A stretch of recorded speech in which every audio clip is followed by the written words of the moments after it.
Welcome to 30 What Now? This is Mel. And this is Irian. And we're two millennials in our 30s who are faking it through life. On this podcast, we'll explore what it means to be a 30-year-old and try to make sense of it all along the way. We're also new to this whole podcast thing, so if you're keen to see our journey, listen away. Shall we?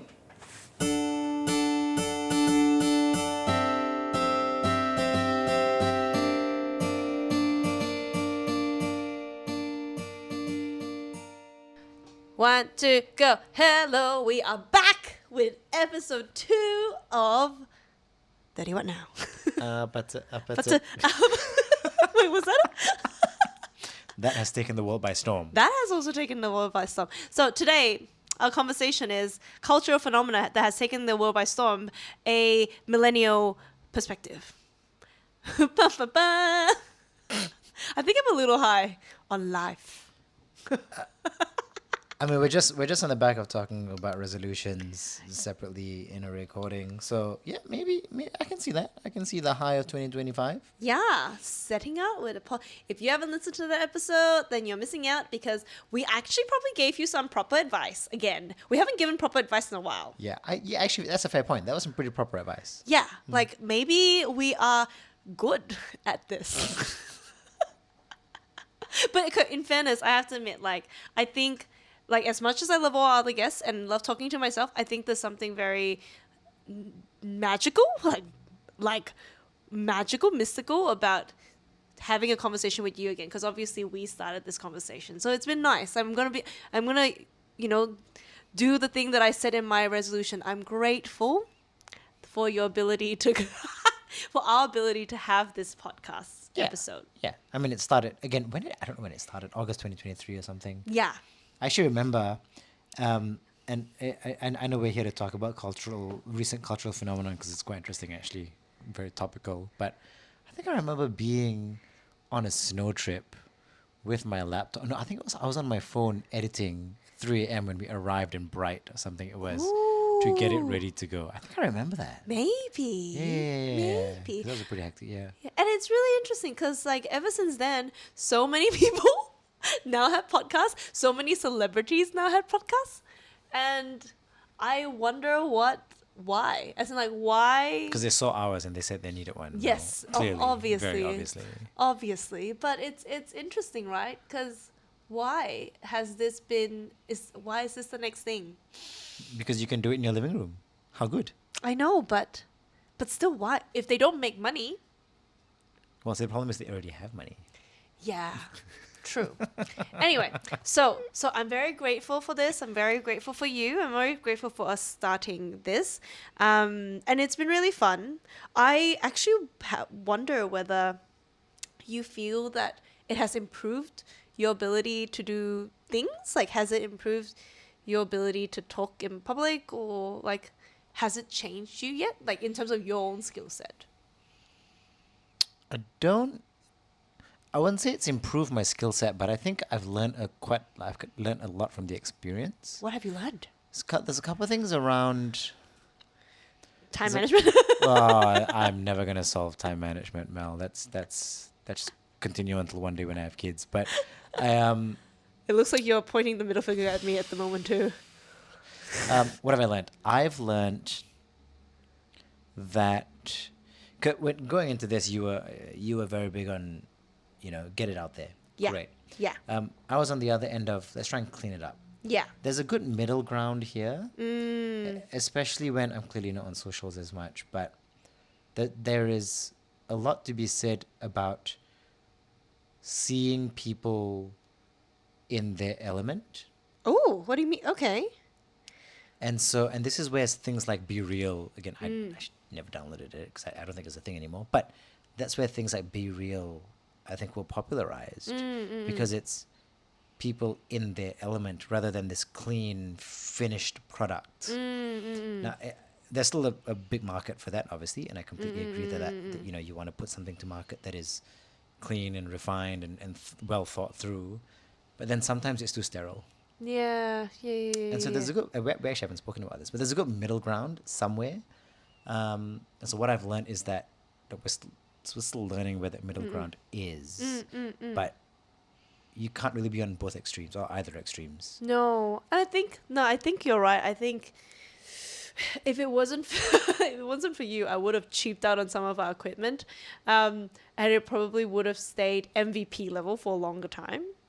And I think, realistically, fellow audience, you know that our socials is still MVP level because that is because okay, do you know why? It's because back, if it was me prior to even starting this, I would have had analysis paralysis. I don't start until I know I can be good at it, and if I'm not good at something, I wouldn't have started. So I probably I've had this thought about wanting to start a podcast for ever since like BuzzFeed days. So like Is BuzzFeed still around? BuzzFeed's still around, they just shit now, but they're Okay. still around. Okay. But ever since BuzzFeed days, and I just don't think I could have done it on my own.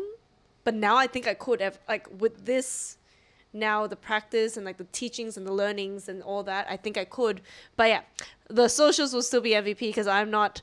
MVP is minimal viable product. In case anyone needs to know what MVP is, the socials will always be MVP level until we happen to hire someone good at socials. But yeah, I think this level, this middle ground, I think we're there in the middle ground. I portion. think it's and there's probably an element of, as you say, time management to get episodes out and recorded. Completely agree with all that. But yeah. Anyway, Yeah. sorry. Beside, that's totally not the topic today. The topic today is recent cultural phenomenon, bloody apata. I literally was going to say something. Apata. She's everywhere. She is cool. I like. I'm not gonna lie, it's a catchy song, It is a catchy song. but it's so widespread, and Is it now sterile in your head? Is that what you're trying to say? well, it's so widespread and iconic that in December in Korea, I don't know if you followed the news about the impeachment of the then president. No. I know that it happened. I just don't know why. Okay, so we won't get into all the details. I recommend Googling it. I'm not following the full story, but I know that at some point the president imposed martial law. Oh, yeah. Okay. Yes. This Yes. is Yes. early December. Yep. And then there were protests, and there's a whole bunch of stuff in between. But there were protests in the streets for his impeachment. And that was maybe the first half of December. And the crowds were singing Apate. Really? Yeah. You can find videos. Oh, why? What it- does apata mean? Actually, I know what it means. I forgot what it means. It's just a song. Well, apate means apartment, right? But it's just a song, right? But it's so ingrained, again, cultural phenomenon. Somebody must have started singing it. Everybody knows the song in Korea. And so you can just see crowds, and I think this was the day that he was impeached. The crowds on the streets singing it. How crazy is that? It is crazy. Yeah. Especially when we are living in in a period. So this is a general commentary about the world. There is no it thing.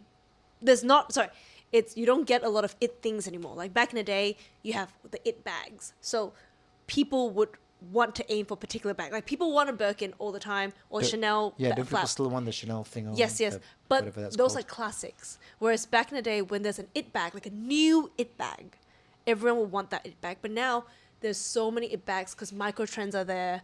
You don't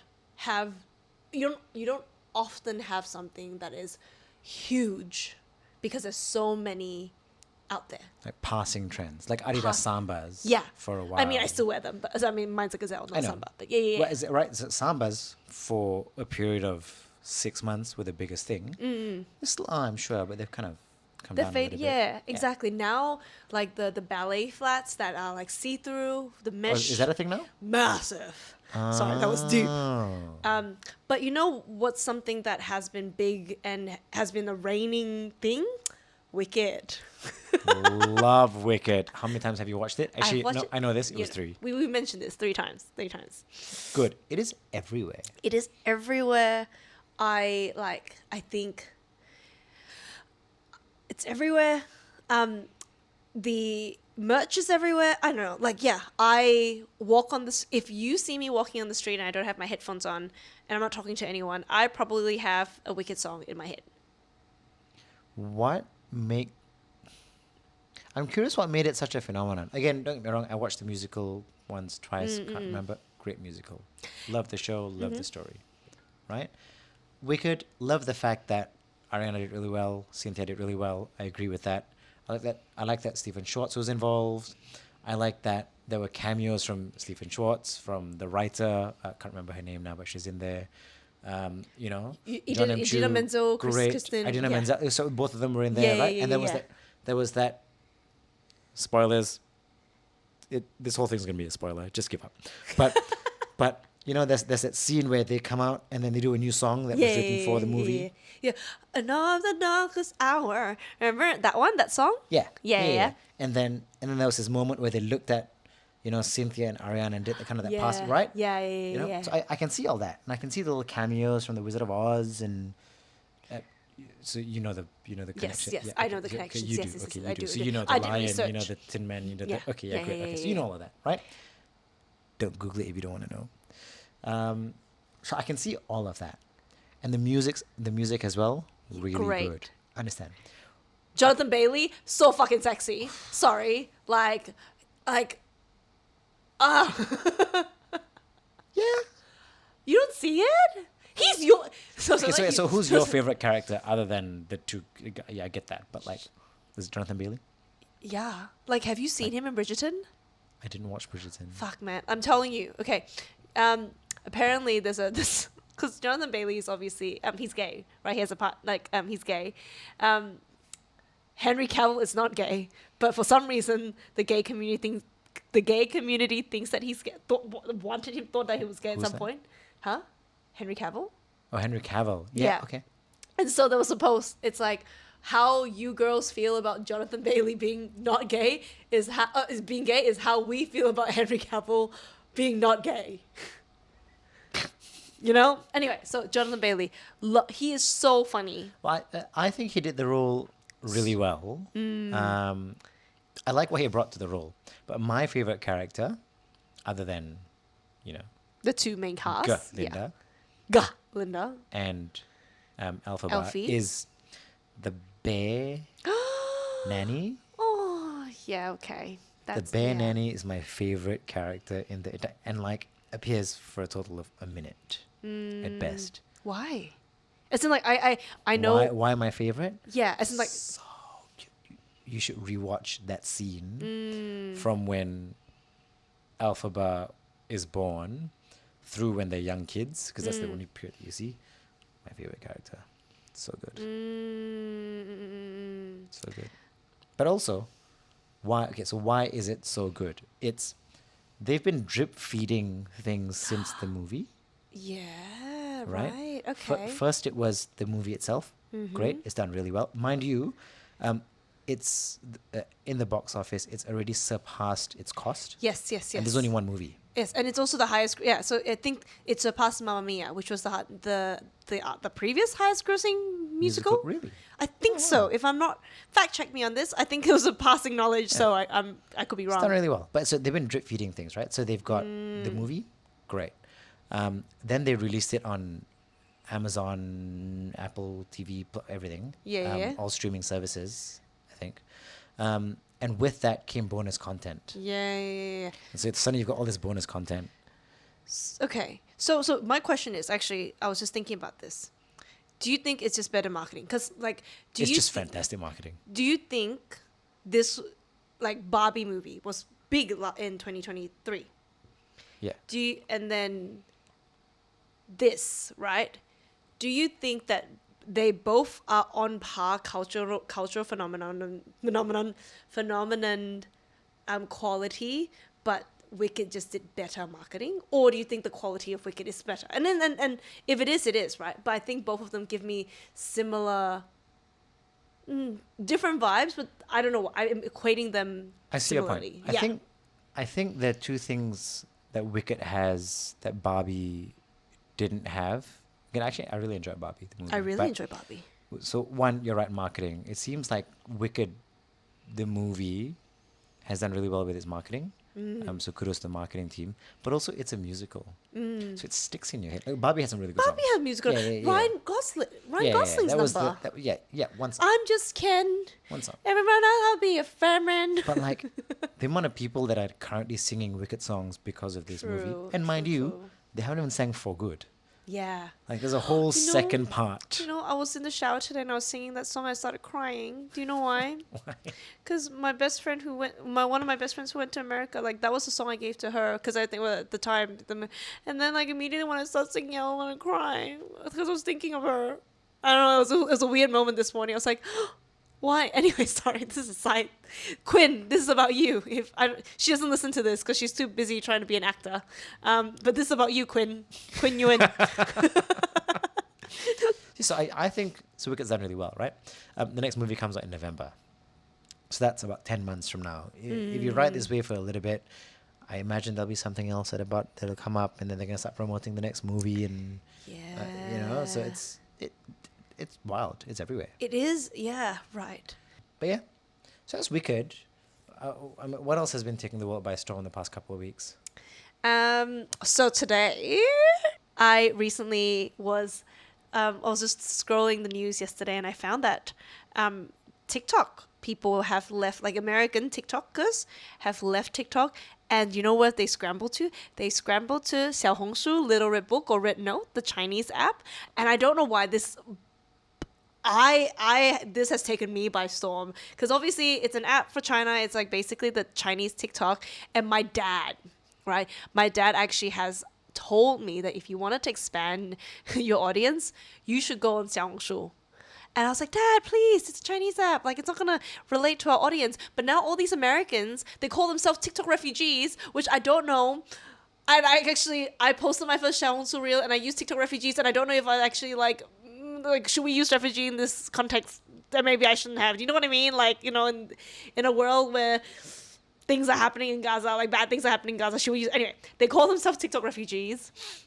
And you go on this app and you literally see this mixture of white people and Asian people, and then these Chinese people who are like, all of a sudden all these people are here. Ha ha ha ha ha. And then all these Americans being like, oh, treat us nice. And then these other Americans being like, these Chinese people are treating us really nice, so let's not fuck up.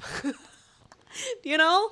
Like, it's nuts. And then some people call this the biggest cultural exchange ever. Yeah, I don't know about that.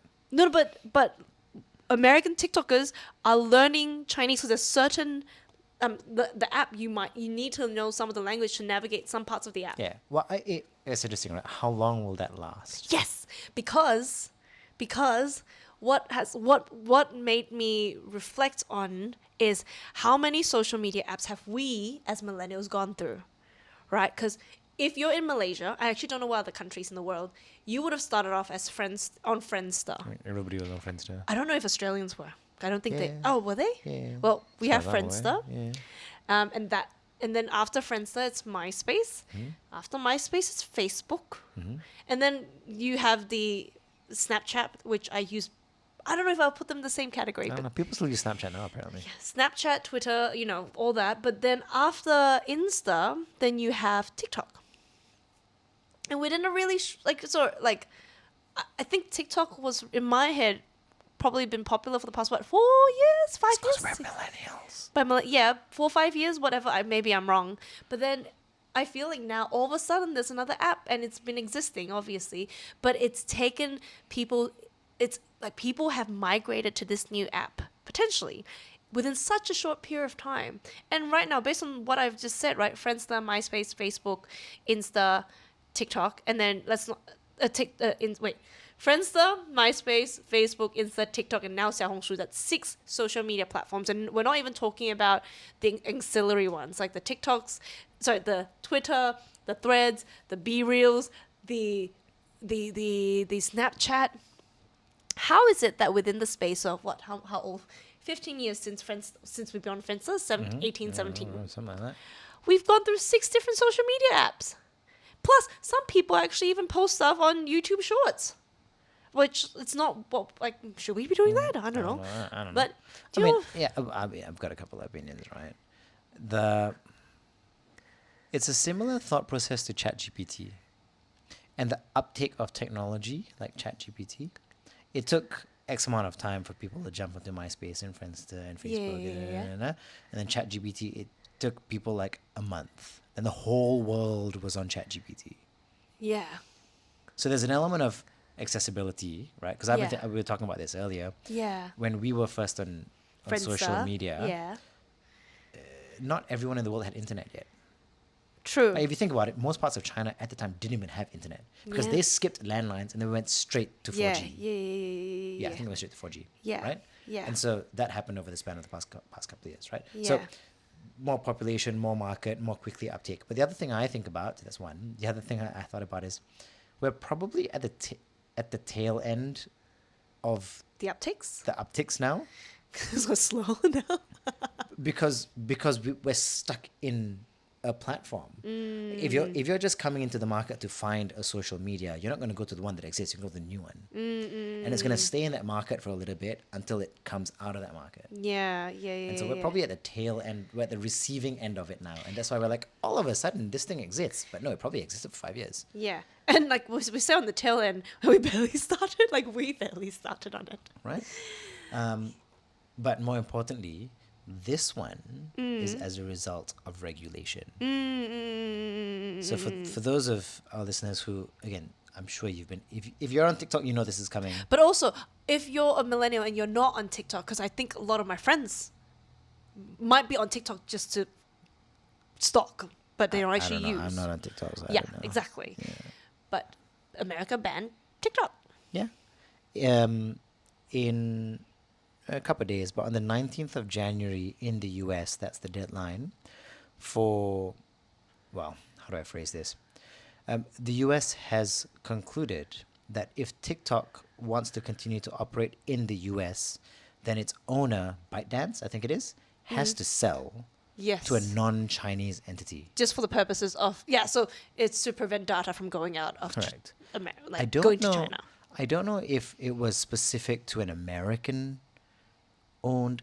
I think it is. I think Entity? it's to sell to like it makes sense because Yeah. if you were to sell to Russia, it probably doesn't buy. And I know that ByteDance doubled down late last year to say they will not sell, and that's why we're here today. It went through the courts again over the past couple of weeks, and as far as I'm aware, I haven't followed up, but as far as I'm aware, nothing's changed. No, I don't think so. And so 19th of Jan, I can only assume TikTok will shut its doors in the US, which, yes, there's an element of people leaving the social media. That's the end of the product.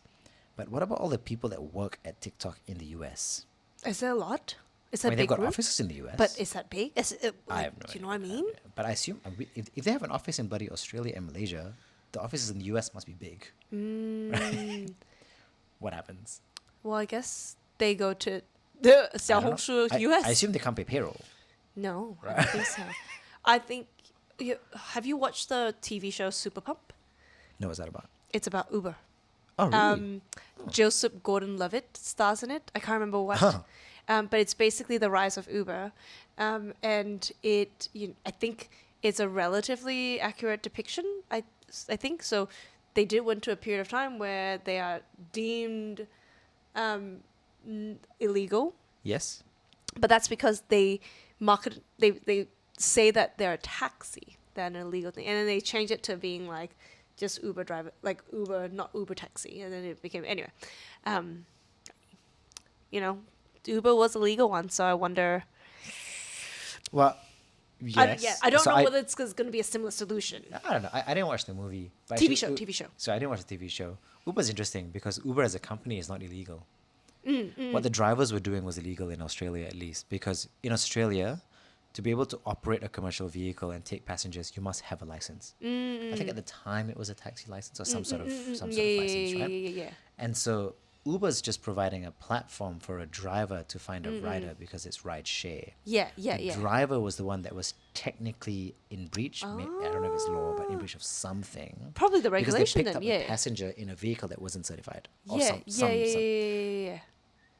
Uber had nothing to do with it. They said drivers don't have to use this platform. Yeah. So it was a really funny situation, and that's why now Uber drivers or people who Uber, Didi, etc. Yeah. must get a license in Australia. Is it the same price as the taxi license? Cause can't be. Cause no. Yeah. I don't know because you're Yeah. not using the taxi. But But anyway, 小红书. I'm just curious whether when we talk about soft power, soft political power sometimes, right? China obviously wants to be the number one power in the world.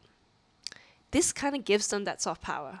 So now people are running to an app that is predominantly used by Chinese citizens. Will this assist in cultural exchange between the US and China?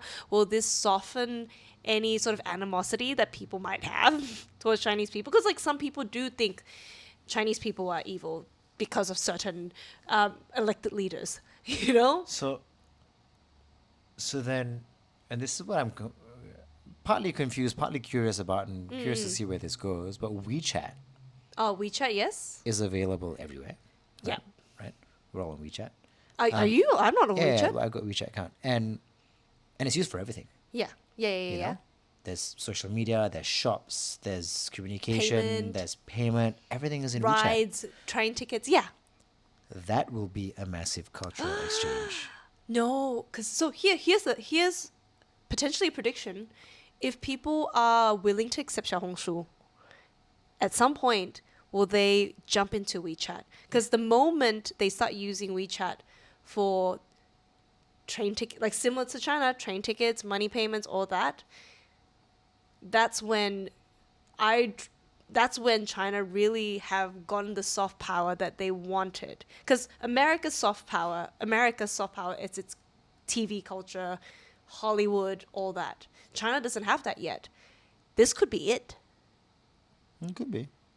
I'd be interested to see. Although again, WeChat's an interesting thing. I think they call it a super app or whatever it's called, where it does everything. Yeah. The Western world has moved away from that. If you look at apps that we use on our phones nowadays, nothing does more than what it's intended to do. Is it a monopoly thing? Probably. It's a cultural thing. This is what I've seen in the past. Again, Uber is interesting because Uber now does Food as well as delivery of items. but it's a different app. Yeah. Whereas in Malaysia, if you go to your Grab app, Yeah, it's the same app. it's the same app for food, for delivery, for packages, for everything. So why? Wait. I haven't noticed this, but There's yes, this why? affinity towards one app does it all. Because? Convenience, No. So, wait, what does affinity mean? Sorry. attraction. This is attraction okay. towards just using one app for Sorry. some reason. Yeah. Right? Convenience, obviously. Convenience. Yeah. What I find personally is it detracts from the main purpose of the app. So the AirAsia app, for example, Fucking sucks. Sorry. right? So the app, the current app, I don't know what it's called. They keep changing the name. Asia Move. Yeah, Fucking sucks. tries to do many things, and it does none of it well. But WeChat does everything well.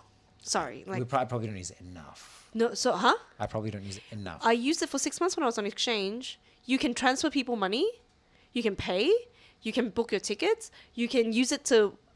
You can do it as social media stuff. You literally don't need.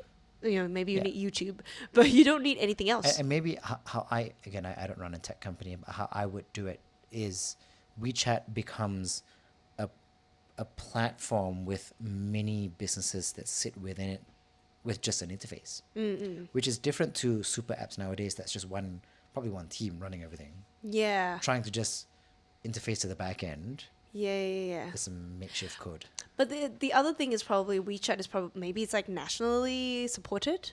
Could be. Yeah. So they have the resources, they have the motivation to have everything go in one place. Whereas here, WhatsApp is not governed. Like fair WeChat point. works because it abides by financial regulations. You say trade- that, but then I think, why doesn't Facebook just put Facebook, Messenger, WhatsApp, all in one. Instagram, all in one? What do you think? Now this is me. I'm not trying to be mean. Do you think the Chinese people are better at handling more complicated technology? If we're talking about the fact that China made a leap from nothing to 4G, it actually probably meant that they were able to pick up technology a lot faster. It's possible. Or is it, on the flip side, or is it that they can throw more resources at it Because maybe it's cheaper. Maybe. Maybe. Maybe. But then, but then, if you go to China, right? If you go to Shenzhen, which is the main it's the Silicon Valley of China. Regular people pick up things so quickly. Things change at such a fast pace that it's not necessarily a labor thing, right? Because then it means that all the uncle aunties, the old grandpa grandmas, their ability to understand tech and keep up is faster. It's maybe it's them getting ready. It's a change readiness thing. Maybe it's cultural, because if I reflect on COVID times here and everyone needing to use a barcode to order, like for us it was easy, but for a lot of people that would have been a real bloody challenge. Yeah, even in China they already had QR codes way ahead of us. Oh yeah. Well, 2018 there was already like widespread. I was having this conversation the other Not day 2018, 2008. Sorry. Yeah, but I was having this 2012, conversation the other day. 17, 18. Sorry. Oh, yeah, it's a couple of years before COVID. So I was having this conversation with somebody about payments in Australia. Many reasons. One, in Australia, we still charge card surcharge fees, Oh yes, fucking hate it. which is strange. There is a cost to using an But FPOS no, machine. but you know what they charge? So but they charge the business that. Yeah, and so then the business correct, charges the that. business is on charging it, right? So that's interesting. In some countries overseas, it's not legal to pass it on. But again, I appreciate that there's a cost attached to it. And I understand there's a move towards trying to remove it for debit cards because you're technically paying cash. Yeah. But in some Asian countries, you just QR pay. Yeah. Like Malaysia, for example. Yeah, you yeah, QR yeah. pay. And it's actually very convenient to QR pay. I guess it's like Pay ID, but it's even easier. Yeah. Again, I Yeah. appreciate the Beam It technology is great here, right? It's very much like a Venmo. All Yeah, very easy. yeah. But QR Pay is easy when you're at a shop Yeah. and you may not have a card on you. They may not have an FPOS machine, so you can't Apple Pay it or you can't use your card. But you can scan something and just transfer them cash and show them the receipt and move on. Do you know that's how you do payment on WeChat to people? Like all you need. Exactly. Yeah. Well, that's how you do it in Malaysia now, right? You just Yeah, QR yeah. Pay to the other person. Yeah. Sorry, I actually don't know what Malaysian does. That if it's the And same. so, and so I was thinking about this. If you were to go to a shop here in Melbourne, and you want to make a payment, and they can accept card if they want to, but they can't charge you a surcharge, and you don't have cash on you, there is no mechanism for you to make payment to them. You could pay ID, I guess. But that's the whole thing. Some businesses pay ID, but you know, Yeah. legal reasons. See, pay ID is another interesting thing. You need a mobile number attached to something. Whose mobile number is it? It's a whole, But a pay ID goes straight to an external pay ID. You could QR pay some sort of account, or you could make pay ID into a QR code, which I haven't seen. WeChat Pay, and I'm not sure what about the Malaysian one, needs a number because it needs a number on your mobile. Because thing. that's your account. Yeah. In Malaysia, it's like going to your Combank app and just scanning something and just paying. Interesting. Okay. Yeah. But yeah, so I actually am very excited. I'm excited about what this means for the world because I don't think there has been an instance where people appreciate an invention or something that comes up that's coming out of China for a long time. Like in America, I don't actually know, I can't speak for Americans, but I think for me as an outsider looking in, China has exerted a lot of its hard powers. Is that the right term?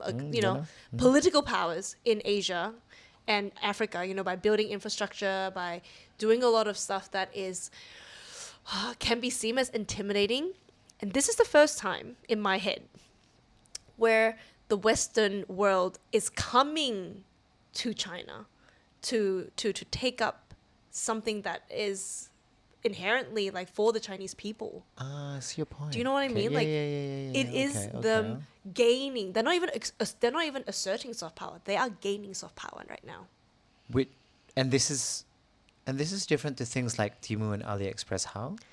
I think with Temu and AliExpress, people see it as the cheap version. People criticize the fact that these the items you get there are Right. So it's like a cheaper Amazon. cheaper Amazon. Right. They're not, even though a lot of people might be getting the stuff It's the from same Temu, product. and then they It's go, the same it's same product. Yeah. I don't think, I think people go there, and I haven't seen positive vibes. Whereas now, if I go on Xiaohongshu, right, it seems like the Americans are very excited about being there, and they're asking for the Chinese people to accept them. It's a lot of like, I'm here, thank you for accepting me, please accept me, and it's a very different vibe.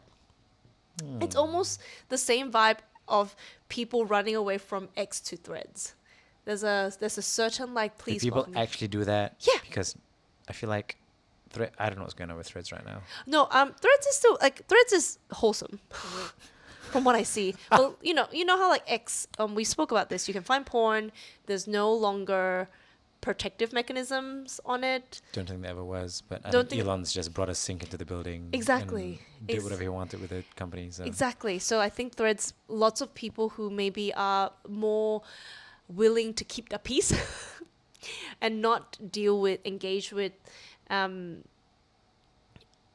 certain types of people went to Threads. So, I think it's a different vibe. I think Temu and AliExpress and Shein and all that doesn't give the same vibe as Xiaohongshu, because they didn't come to those things in throes and in desperation. It's the a choice. That's the mediocre product, whereas this is people are trying to find the next prime product. I Yes. see your point. Yeah. I see your point. I'm trying to think what else that came out of China that is the number one. But I don't think there is. No, there isn't. In the US market at least. In the US market, in the Australian market, like, Yeah, in the yeah. Western world. Yeah, I see your point. And I think if everyone behaves, everyone's willing to accept each other, I actually think you might create a more cohesive community across the world. Sounds like a preschool playground. But do you know what I mean, though? Like, more people are willing to engage with. So, granted, what's really funny is a lot of Chinese students are asking these Westerners to help them with their English homework, which I think it's a very advantageous use of the current throes of people. I actually have no idea how this social media works. Well, how are people connecting? I don't kind of understand. Similar to I also don't know. Similar to TikTok. That means nothing to me. Yeah, no, same. But yeah, so that is what and granted, I only opened up Xiaohongshu today, and I posted my first thing on my personal account today. So that is the extent of my knowledge, but I actually think it's a cool thing. I don't know if I see anything bad. The only thing bad about it is obviously the use of your data, right? The only reason why the US government wanted TikTok to be sold to a US company, US person, is for the protection of that citizens' data. See, but that's an interesting point, because I imagine they're coming from the angle of national security. Yes. Because as an individual, you actively, again, not everyone reads the T's and C's, but yes.